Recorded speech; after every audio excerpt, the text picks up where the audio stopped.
आप सभी लोगों का स्वागत है आपके अपने परिवार फ्यूचर ऑनलाइन क्लासेस सोनपुर में। और आज हम इस वीडियो में बिहार बीएड एंट्रेंस एग्जाम और डीएलएड एंट्रेंस एग्जाम 2024 के लिए बायोलॉजी के सेट नंबर 4 को लेकर आए हैं, जिसमें महत्वपूर्ण 20 प्रश्न करने वाले हैं। ऑलरेडी हमने जो है आप सभी लोगों को सेट नंबर 3 तक जो है करा दिया है, और बाकी आपके जो है फिजिक्स के, हिंदी के, बायोलॉजी, फिर आपके जो है सामान्य अध्ययन, सब कुछ का जो है प्रैक्टिस सेट चल रहे हैं। कारण यह है कि हमारे पास जो है टीचर्स की कमी है। हमारे जिस गांव में मैं बिलोंग करता हूं, यहाँ पर टीचर्स की बहुत कमी है। इसकी वजह से मजबूरन मुझे ही जो है आप सभी लोगों को डेली बेसिस पर प्रैक्टिस कराने पड़ते हैं। आप लोग जो है मोर देन प्रैक्टिस कीजिए, वो बेहतर है। साथ ही साथ जनवरी से हम आपको जो है टॉपिक वाइज आपको हम पढ़ाएंगे और उसके ऑब्जेक्टिव क्वेश्चन भी कराएंगे। तो आप लोग निश्चिंत रहें, निफिक्र रहें। हम आपको जब तक एग्जाम नहीं होगा, जब तक आपको हम क्लासेस देते रहेंगे। आप लोगों को भी पढ़ना पड़ेगा। ऑलरेडी हमने जो है आपको सिलेबस बता दिया है, उसको ध्यानपूर्वक देख लीजिएगा, समझ गए। और अभी हम जो है बायोलॉजी के सेट नंबर 4 को देखेंगे, जिसमें महत्वपूर्ण हम लोग 20 प्रश्न को करने वाले हैं। और आपसे निवेदन है, आप लोग जो है स्कोर जरूर बताइएगा कि आपके जो है 20 में से जो है कितने मार्क्स आपके आ रहे हैं, जरूर आप लोग बताइएगा, समझ रहे। तो चलते हैं प्रश्न के ऊपर। आप लोग तैयार हैं?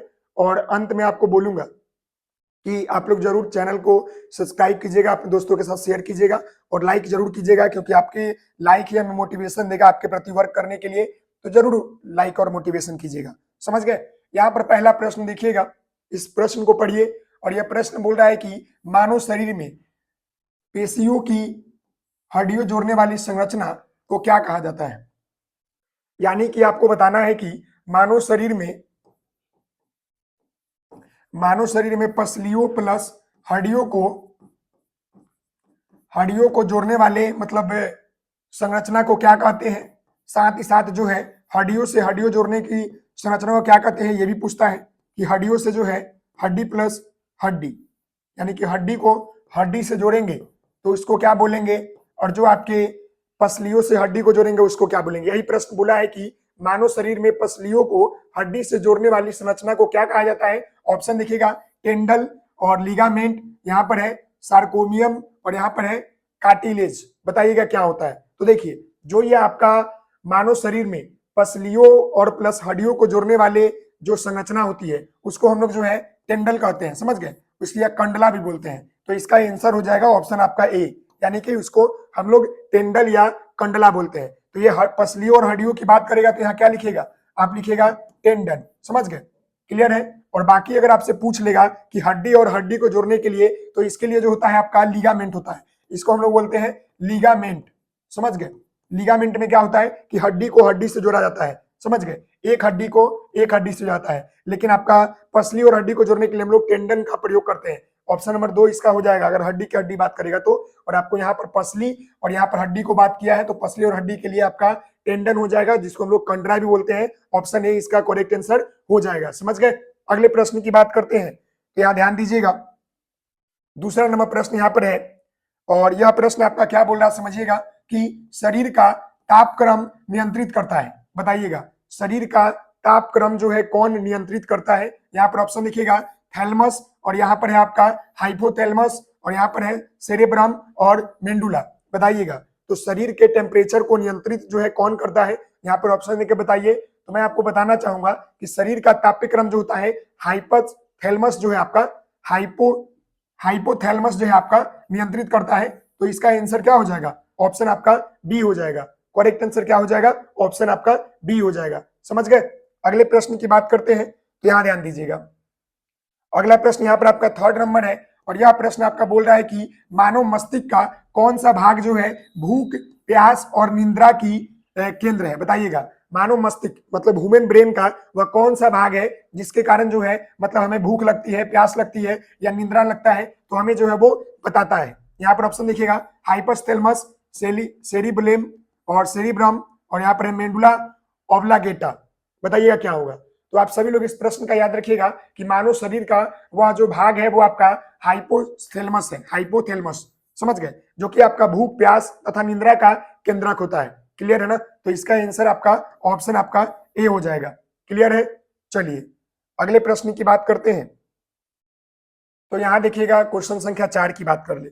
ये क्वेश्चन संख्या 4 आपका बोल रहा है कि निम्नलिखित में कौन सा कथन गलत है। अब यहाँ पर आपको बताना है कि यहाँ पर गलत कथन कौन सा है। यहाँ पर देखिएगा, रक्त अम्लीय होता है, पहला ऑप्शन। दूसरा, पीत रस का स्राव जो है यकृत द्वारा होता है। आमाशय रस में HCl होता है और पीत रस का क्षारीय होता है। तो यहाँ पर गलत आपको बताना है। तो देखिए, जो यहाँ पर आपका गलत है ना, वो ऑप्शन नंबर आपका 1 ही गलत है। क्यों भाई? रक्त जो होता है अम्लीय नहीं होता है। अम्लीय कहने का मतलब समझते हैं, ये आपका जो है पीएच स्केल होता है। पीएच स्केल आपने पढ़ा होगा, पीएच स्केल आपने पढ़ा होगा क्लास 12 में। तो यहाँ पर आपका 0 से लेकर 7 होता है और 7 से लेकर आपका 14 होता है। तो 7 से इधर कम हो, 7 से जो है कम हो और 7 से ज्यादा हो, तो कम वाले को हम लोग जो है क्या बोलते हैं? हम लोग अम्लीय बोलते हैं। क्या बोलते हैं? अम्लीय बोलते हैं। और ज्यादा वाले को क्या बोलते हैं? तो हम लोग जो है क्षारीय बोलते हैं, क्षारीय। क्यों भाई? हम सभी लोग जानते हैं कि जो ये हमारा रक्त है, रक्त का पीएच मान कितना होता है? रक्त का पीएच मान जो होता है 7.4 होता है, 7.4 होता है। तो इसलिए जो है यही हमारा जो सेंटेंस है, रक्त अम्लीय नहीं होता है, रक्त जो होता है हमारा क्षारीय होता है। तो इसका करेक्ट आंसर क्या हो जाएगा? ऑप्शन आपका ए हो जाएगा। समझ गए? क्लियर है? चलिए अगले प्रश्न की बात करेंगे। बाकी आपका पित्त रस का स्राव जो है यकृत में होता है, ये बात सही है। दूसरा, आमाशय रस में HCl पाया जाता है, ये बात सही है। और पित्त रस जो होता है क्षारीय होता है, ये भी बात सही है। समझ गए? चलिए अगले प्रश्न देखते हैं। यहाँ पर क्वेश्चन संख्या यहाँ पर 5 है और यह प्रश्न आपका क्या बोल रहा है कि रक्त के थक्के को जमाने में क्या मदद करता है। यहाँ पर है श्वेत रक्त कण, प्लाज्मा, और यहाँ पर है रक्त प्लेटलेट्स और लाल रक्त कण। तो जो आपका रक्त के थक्के जमाने में जो आपका मदद करता है वह क्या करता है? तो वह जो होता है रक्त प्लेटलेट्स, वह जो होता है रक्त जो है प्लेटलेट्स जो है मदद करता है। साथ ही साथ जो है रक्त के थक्का बनने में जो है आपको विटामिन के जो है मदद करता है। विटामिन के, ये भी आपसे पूछता है, विटामिन के। समझ गए? इसका विटामिन के का आपका जो रासायनिक नाम होता है वो क्या होता है? के की बोला है ना। तो इसका एक ट्रिक मैंने आपको बताया था, रथ एक ट्रॉफी, रथ एक टॉफी। समझ गए? यानी कि फिकोनिनोन। समझ गए? र का मतलब रेटिनॉल, थ का मतलब थाइमिन, ए का मतलब स्कर्बिक एसिड, क का मतलब स्कर्बिक एसिड, ट का मतलब टेकोफिरॉल और फी का मतलब फिकोनिनोन। समझ गए? क्लियर है? तो इसका के हो जाएगा और इसका रक्त प्लेटलेट्स हो जाएगा। ऑप्शन नंबर सी यहाँ पर करेक्ट आंसर है। अगले प्रश्न की बात करेंगे तो यहाँ देखिएगा, क्वेश्चन संख्या यहाँ पर 6 है। प्रश्न संख्या 6 है, श्वेत रक्त कणिकाओं का औसत जीवन काल क्या होता है? आपको बताना है कि श्वेत रक्त कणिकाओं का औसत जो जीवन काल होता है वो कितना होता है? व्हाइट ब्लड सेल का और रेड ब्लड सेल का, ये भी पूछता है। तो व्हाइट ब्लड सेल का आपका जो होता है 15 से आपके जो है 25 डे होता है। समझ गए? बाकी आपका आरबीसी का जो होता है 120 डे होता है। आरबीसी का आपका 120 दिन होता है। तो इसका आंसर आपका यही वाला हो जाएगा, ऑप्शन ए, 21 से 25 दिन। और अगर ये होता है ना 110 से 120 दिन, ये आपका आरबीसी का हो जाता है, आरबीसी का, रेड ब्लड सेल का। समझ गए? लाल रक्त कणिका। तो इसका आंसर क्या हो जाएगा? ऑप्शन आपका ए हो जाएगा। क्लियर है? अगले प्रश्न की बात करते हैं। यहाँ देखिएगा, क्वेश्चन संख्या 7 की बात कर ले तो क्वेश्चन संख्या 7 बोल रहा है कि रक्त समूह की खोज जो है किसने की? बताइएगा, रक्त समूह की, यानी कि रक्त समूह, समझ गए ना, ब्लड ग्रुप की खोज जो है किसने किया? विलियम हार्वे द्वारा, लाइन स्टीनर द्वारा, पावलोव द्वारा, अलेक्जेंडर फ्लेमिंग द्वारा। बताइएगा कब किया गया? तो याद रखिएगा, जो ये आपका रक्त समूह की खोज जो है ना, ये आपका 1901 में किया गया था। कब किया गया था? 1901 में किया गया था रक्त समूह की खोज। और इसकी खोज जो है लैंड स्टीनर के द्वारा किया गया था। इसका आंसर क्या हो जाएगा? ऑप्शन आपका बी हो जाएगा। और यहां से पूछता है कि रक्त जो होता है, रक्त में पूछेगा कि सर्वोदाता कौन होता है? सर्वोदाता पूछता है। समझ गए? और एक आपको पूछता है सर्वोग्राही, सर्वोग्राही। तो सर्वोदाता में आपका कौन होता है? जो सबको देता है। और सर्वोग्राही कौन होता है? तो सर्वोदाता वो होता है, और ए बी जो होता है सर्वोग्राही होता है, जो कि सबसे ले सकता है। क्लियर है ना जी? चलिए अगले प्रश्न की बात करते हैं। तो यहाँ देखिएगा, क्वेश्चन संख्या आपका जो है 8 नंबर है और यह प्रश्न आपका बोल रहा है कि कौन सा अम्ल जो है हमारे शरीर में पाचन क्रिया में सहायता करता है? बताइएगा, कौन सा अम्ल जो है हमारे शरीर में पाचन क्रिया में सहायता करता है? उस अम्ल का नाम बताना है। हाइड्रोक्लोरिक अम्ल, सल्फ्यूरिक अम्ल, और यहाँ पर है एसिटिक अम्ल और फॉर्मिक अम्ल। तो मैं आपको बताना चाहूंगा कि जो आपके शरीर के, जो आपके भोजन को मतलब पचाने में काम करता है, वह उसका अम्ल का नाम बताना है। तो वो आपका हाइड्रोक्लोरिक अम्ल होता है, जो हमारे शरीर में पाचन क्रिया को सहायता करता है, पाचन क्रिया में मदद करता है। तो इसका आंसर क्या हो जाएगा? ऑप्शन आपका ए हो जाएगा, ऑप्शन आपका ए हो जाएगा। अगले प्रश्न की बात करते हैं। तो यहाँ ध्यान दीजिएगा, अगला प्रश्न यहाँ पर आपका 9 नंबर है, और 9 नंबर प्रश्न बोल रहा है कि निम्नलिखित में कौन सा विटामिन ए का एक अच्छा स्रोत है। विटामिन ए, समझ गए, विटामिन आपका जो है ई का पूछा है, और विटामिन ई का जो है आपको अच्छा स्रोत बताना है। ताजी सब्जी, घी, अंडे का पीला भाग और मांस, बताइए क्या है। तो याद रखिएगा कि जो ये आपका जी आपके विटामिन ई का जो अच्छा स्रोत है ना वो ताजी सब्जी है। देखिए ताजी ताजी सब्जी, साथ ही साथ जो है सूखा सूखा जो है ड्राई फ्रूट हम लोग बोलते हैं, सूखा फल, ये सभी चीजें जो है इसमें पाया जाता है, जो कि बहुत इंपॉर्टेंट है, समझ गए। और इसका विटामिन ई का रासायनिक नाम जो होता है आपका टेकोफिरॉल होता है। क्या होता है? टेकोफिरॉल, याद रखिएगा, समझ गए, टेकोफिरॉल,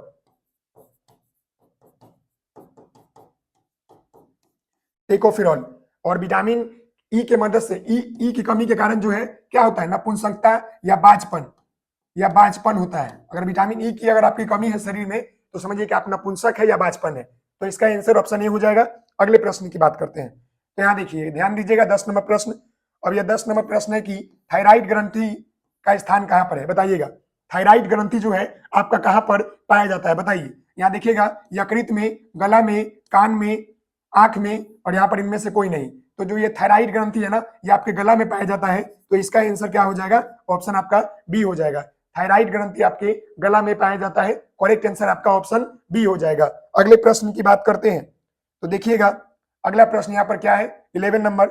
और यह प्रश्न आपका बोल रहा है कि निम्नलिखित में से कौन आनुवंशिकता की मूल इकाई है। अब बताइएगा, आनुवंशिकता की मूल इकाई क्या है? जीन है कि आपके डीएनए है कि आरएनए है कि आपका राइबोसोम आरएनए है। यानी कि आपके पूछा है कि जीन है कि आपके आरएनए है कि आपके डीएनए है। बताना है आपको कि आनुवंशिकता का मूल इकाई क्या होता है। तो आनुवंशिकता का मूल इकाई जो होता है आपका जीन होता है। तो इसका करेक्ट आंसर क्या हो जाएगा? ऑप्शन आपका 1 हो जाएगा करेक्ट आंसर। क्लियर है?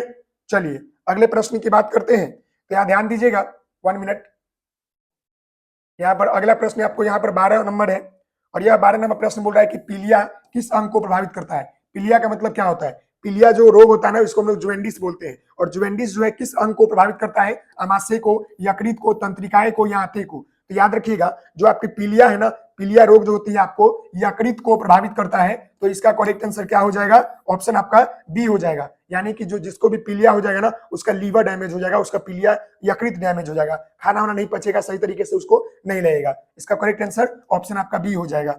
अगले प्रश्न की बात करते हैं। तो यहाँ ध्यान दीजिएगा, अगला प्रश्न क्या है, 13 नंबर। और यह प्रश्न आपका बोल रहा है कि डिप्थीरिया रोग जो होता है कौन सा अंग को प्रभावित करता है? आंख को, गुर्दा को, मस्तिष्क को या गला को, बताइएगा। तो डिप्थीरिया रोग जो होता है ना, डिप्थीरिया, देखिएगा, ये डिप्थीरिया रोग अगर किसी व्यक्ति को हो गया ना तो उसको गला को प्रभावित कर देगा। तो इसका आंसर हो जाएगा ऑप्शन आपका सी। जैसे कि आप मेरे गला को देखिए, मेरे गला में जो है ना बार बार जो है मेरी आवाज जो है बैठ जाता है। कारण क्या है? रोज पढ़ाने पड़ते हैं 6 घंटे 8 घंटे, और साथ ही साथ जो है क्या है कि थोड़ी सी मेरी गला में प्रॉब्लम है, छोटा सा जहां पर मासा हो गया है, जिसको काट कर निकालना जरूरी है लेजर ऑपरेशन के माध्यम से। लेकिन डर के मारे हम लोग नहीं करवाते हैं, पापा भी मना कर देते हैं तो नहीं करवाते हैं, बट आगे इन फ्यूचर में करवा लेंगे तो दिक्कत ठीक हो जाएगी, समझ गए ना। तो डिप्थीरिया रोग जो होता है आपको गला को प्रभावित करता है। क्लियर है ना? चलिए अगले प्रश्न की बात करेंगे। तो अगला प्रश्न यहाँ पर आपका 14 नंबर है, और 14 नंबर प्रश्न बोल रहा है कि जीका वायरस जो होता है मानव शरीर के किस भाग को ग्रसित करता है, बताइएगा। जीका वायरस अगर हो गया ना तो मानव शरीर के पैर को प्रभावित करेगा, हृदय को, दिमाग को या गुर्दा को। तो जिसको भी जो है ना जीका वायरस होता है, जीका वायरस समझिएगा, तो जीका वायरस जो होता है सीधे आपको दिमाग को प्रभावित करेगा। किसको करेगा? दिमाग को। तो इसका करेक्ट आंसर क्या हो जाएगा? ऑप्शन आपका डी हो जाएगा। यानी सीधे आपको दिमाग को प्रभावित करेगा जीका वायरस। करेक्ट आंसर इसका डी हो जाएगा। अगले प्रश्न की बात करेंगे। अगले प्रश्न की बात करेंगे तो यहाँ ध्यान दीजिएगा, अगला प्रश्न यहाँ पर आपका 15 नंबर है, और ये 15 नंबर प्रश्न आपका क्या बोल रहा है, देखिएगा। मानव खोपड़ी में हड्डियों की संख्या कितनी होती है? मानव का ये जो खोपड़ी होता है ना, इसमें हड्डियों की संख्या कितना होता है आपको बताना है। तो मानव खोपड़ी में हड्डियों की संख्या कितना है? 16 है, 20 है, 22 है या 29 है, बताइए। मानव शरीर में मतलब उनके खोपड़ियों में हड्डियों की संख्या कितनी होती है? तो याद रखिएगा, वो आपके जो है 22 होते हैं। कितने होते हैं? 22 होते हैं। यानी कपाल, कपाल में, और एक आपका फेस में। कपाल में आपके 8 होते हैं, फेस में आपका 14 होते हैं, जोड़िएगा तो 8 4 12 22 हो जाएगा। समझ गए? क्लियर है ना जी। चेहरे का आपका 14 होते हैं, कपाल में आपका 8 होते हैं। इसका करेक्ट आंसर ऑप्शन नंबर आपका डी हो जाएगा। क्लियर है? चलिए अगले प्रश्न की बात करेंगे। अगला प्रश्न यहाँ पर आपका 16 नंबर है और यह प्रश्न देखिएगा, बैक्टीरिया की खोज जो है सबसे पहले किसने किया? Robert Koch, Robert Hooke, Louis Pasteur, A V Leeuwenhoek, बताइएगा। तो बैक्टीरिया की खोज जो है ना सर्वप्रथम किसने किया? तो आपके जो है एवी लुईन हॉक ने किया था, एवी लुईन हॉक ने किया था। तो इसका आंसर क्या हो जाएगा? ऑप्शन आपका सी हो जाएगा। क्लियर है? Option C. रॉबर्ट हुक किसकी खोज किया था? आप लोग बताइएगा। हुक, इसका आप लोग कमेंट कीजिएगा और बताइएगा कि रॉबर्ट हुक ने किसकी खोज की थी। समझ गए? और लुई पास्चर की बताइएगा, लुई पास्चर ने किसकी खोज की थी। ये दोनों आप लोगों के लिए है, कमेंट करके बताइए। बहुत ईजी है। तो रॉबर्ट हुक तो बहुत ईजी है, लुई पास्चर में आप लोग फंसिएगा, लेकिन रॉबर्ट हुक तो बहुत ईजी है। समझ गए ना? चलिए अगले प्रश्न के देखिए, 17 नंबर प्रश्न क्या बोल रहा है? 17 नंबर आपका प्रश्न बोल रहा है कि टीका वैक्सीनेशन का आविष्कारक किसने किया था? बताइएगा। जेम्स सिम्पसन और एडवर्ड जेनर, क्रिस्टियन बर्नार्ड और अलेक्जेंडर फ्लेमिंग। तो टीका का जो आपका वैक्सीनेशन का आविष्कारक जो है किसने किया था? तो टीका का वैक्सीनेशन का आविष्कारक जो है आपका एडवर्ड जेनर ने किया था, एडवर्ड जेनर ने किया था। इसका आंसर क्या हो जाएगा? ऑप्शन आपका बी हो जाएगा। क्लियर है? इसका करेक्ट आंसर क्या हो जाएगा? ऑप्शन आपका बी हो जाएगा, एडवर्ड जेनर। समझ गए? अगले प्रश्न की बात करते हैं। अगला प्रश्न यहाँ पर देखिएगा 18 नंबर और यह प्रश्न आपका बोल रहा है कि कोशिका की खोज किसने किया था? बहुत इजी प्रश्न है, लेकिन आप लोगों को पढ़ना बहुत जरूरी है, इसमें भी बच्चे बहुत फंस जाएंगे। मैंने आपके पहले वाले में ही HW दिया ना, रॉबर्ट हुक के नाम सुना होगा आपने, वही किया था। रॉबर्ट हुक के द्वारा मैंने आपको पीछे बोला है ना कि रॉबर्ट हुक ने सेल का आविष्कार किया था, कोशिका का। समझ गए? और कब किया था ये भी याद रखिएगा, 1665 ईस्वी में। क्लियर है? 1665 ईस्वी में। इसका आंसर हो जाएगा ऑप्शन आपका ए हो जाएगा। अगले प्रश्न की बात करते हैं। तो अगला प्रश्न यहाँ देखिएगा, क्वेश्चन संख्या आपका जो है 19 नंबर है और यह प्रश्न आपका बोल रहा है कि जीव विज्ञान के पिता कहलाते हैं। ये तो और इजी प्रश्न है। नंबर देखिए, अरस्तु, हल्केस, थियोफेस्टस और लैमार्क, बताइएगा। तो जीव विज्ञान का जो आपके पिता कहलाते हैं वो आपके अरस्तु कहलाते हैं। तो इसका आंसर हो जाएगा ऑप्शन आपका ए। और थियोफेस्टस जो है किसके पिता कहलाते हैं, यह आप लोगों का कमेंट बताइएगा। समझ गए? अगले प्रश्न की बात करते हैं। यहाँ पर देखिएगा 20 नंबर प्रश्न और यह प्रश्न देखिएगा, मानव के पाचन तंत्र में पाचन की प्रक्रिया कहाँ से प्रारंभ होती है? यानी कि मानव का पाचन तंत्र जो होता है ना वो कहाँ से, मतलब कहाँ से होता है पाचन तंत्र? बताइएगा। ये आपका क्या है? आहार नाल है ना? तो बताइएगा, ग्रसिका से, मुख्य गृहिया से, अमाशय से या ग्रहिणी से? तो देखिए, जो आपके मनुष्य होते हैं ना उसके पाचन की प्रक्रिया जो होती है वो आपके कहाँ से? तो मुख्य गुहा से होता है। यहाँ से, ये मुख होता है और यहाँ से उसकी स्टार्ट होता है, बड़ी आती यहाँ होता है, छोटी आती यहाँ होती है। तो इसका आंसर हो जाएगा ऑप्शन आपका बी नंबर। इसका करेक्ट आंसर हो जाएगा बी। समझ गए? तो यह जो था आपका 20 नंबर प्रश्न था और बायोलॉजी का सेट नंबर 4 था। तो आप लोग मुझे बताइएगा कि ये सेट नंबर आपको 4 में आपके ये 20 प्रश्नों में, 20 प्रश्नों के सेट में आपका जो है कितना स्कोर आ रहा है, आप लोग कमेंट कीजिए। और साथ ही साथ अगर आप चैनल पर नए होंगे तो चैनल को सब्सक्राइब कर लीजिए, बेल आइकन को प्रेस कर लीजिए। मोर देन आपको प्रैक्टिस, मोर देन आपको थ्योरी, सारी चीज आपको दिए जाएंगे फ्री ऑफ कॉस्ट। मिलते हैं नेक्स्ट वीडियो में, तब तक के लिए धन्यवाद। Thank you so much, take care. Okay ji.